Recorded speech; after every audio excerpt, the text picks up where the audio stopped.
New market থানার ব্যবসায়ী আব্দুল ওয়াদুদ হত্যা মামলায় জিজ্ঞাসাবাদের জন্য আওয়ামী লীগের প্রেসিডিয়াম সদস্য অ্যাডভোকেট কামরুল ইসলামের ৮ দিনের রিমান্ড মঞ্জুর করেছে আদালত। তবে রিমান্ডের শুনানির সময় আদালত কক্ষে আইনজীবীদের আচরণ নিয়ে বিচারকের কাছে দুঃখ প্রকাশ করেন তিনি। এ সময় বিএনপিপন্থী আইনজীবীদের উদ্দেশ্যে দেয়া কামরুলের হুঁশিয়ারি বার্তাকে কেন্দ্র করে উত্তপ্ত হয় আদালত কক্ষ। আরও জানাচ্ছেন নিবিড় সাহা।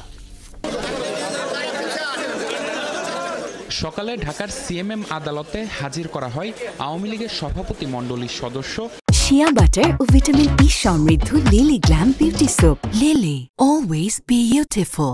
অ্যাডভোকেট কামরুল ইসলামকে। নিউ মার্কেট থানার ব্যবসায়ী আব্দুল ওয়াদুদ হত্যা মামলার ৫৬ নম্বর আসামি হিসেবে তার ১০ দিনের রিমান্ড আবেদন করেন তদন্তকারী কর্মকর্তা।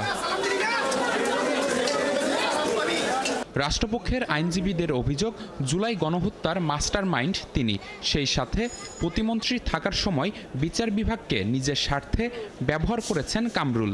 আইন প্রতিমন্ত্রী থাকার সময় বিচারাঙ্গনকে ধ্বংস করেছেন, দলীয়করণ করেছেন, নগ্ন হস্তক্ষেপ করেছেন এবং খাদ্যমন্ত্রী থাকাকালীন আপনারা সবাই জানেন আন্তর্জাতিক মহলে এই বাংলাদেশের ভাবমূর্তি নষ্ট করেছেন উনি। পচা গম এই পুলিশের জন্য, পুলিশ জনগণের সাধারণের জন্য এনেছিলেন। তবে জামিন আবেদন করেন তার আইনজীবীরা। শুনানিতে আইনজীবীদের আচরণের জন্য বিচারকের কাছে দুঃখ প্রকাশ করেন কামরুল। সেই সাথে বিএনপিপন্থী আইনজীবীদের উদ্দেশ্যে দেন হুঁশিয়ারি বার্তা। এ সময় উত্তপ্ত হয়ে ওঠে আদালত কক্ষ। পরে তার ৮ দিনের রিমান্ড মঞ্জুর করে আদালত।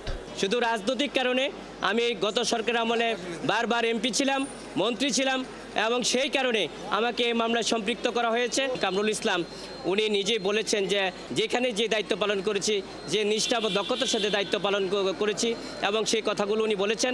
এবং যে অসুস্থ সেটাও উনি বলেছেন, উনি ফ্রিডম ফাইটার ছিলেন সেটাও বলেছেন। এবং ওনার বিরুদ্ধে যে অভিযোগ আনা হয়েছে সেই অভিযোগগুলো ভিত্তিহীন এবং মিথ্যা এবং উদ্দেশ্য প্রণোদিতভাবে সেই কথাগুলো উনি সাবমিশনে বলেছেন। শেখ হাসিনা সরকারের পতনের পর থেকেই আত্মগোপনে ছিলেন অ্যাডভোকেট কামরুল ইসলাম। সোমবার রাতে উত্তরা থেকে তাকে গ্রেফতার করে ডিবি। নিবিড় সাহা, ৭১, ঢাকা।